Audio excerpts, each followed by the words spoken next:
शहापूरच्या दमाणिया English school शाळेमध्ये अतिशय घृणास्पद आणि संतापजनक अशी घटना घडली आहे. शाळेच्या बाथरूममध्ये रक्ताचे डाग होते म्हणून मासिक पाळीच्या संशयावरनं 14 ते 15 वयोगटातील तब्बल 12 विद्यार्थिनींचे कपडे उतरवून शाळेने तपास केला. हे अतिशय क्रूर आहे आणि मुलींच्या आत्मसन्मानावर घाला घालणारं कृत्य आहे. मासिक पाळी आली म्हणजे काही गुन्हा नाही, पण रक्ताचे डाग आढळले म्हणून शाळेकडून ही क्रूरतेची परिसीमा गाठणं म्हणजे अतिशय लज्जास्पद अशी बाब आहे. घडलेली ही घटना केवळ अमानवी नाही तर थेट स्त्रीत्वाचा आणि विद्यार्थिनींच्या आत्मसन्मानाचा भयानक असा अपमान आहे. शाळा म्हणजे विश्वासाचं, संरक्षणाचं ठिकाण असायला हवं, पण या घटनेनंतर या विद्यार्थिनींसाठी शाळा म्हणजे भीती, लाज आणि मानसिक छळाचा अड्डा बनलाय. या घटनेबाबत संबंधित मुख्याध्यापकांवर पॉक्सो अंतर्गत गुन्हा दाखल झाला असं समजतंय.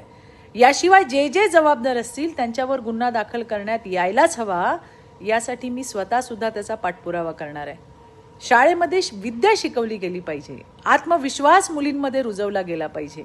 तिथे असा लज्जेचा बाजार मांडत असतील तर ते कदापि खपवून घेतलं जाणार नाही. धन्यवाद. जय हिंद, जय महाराष्ट्र.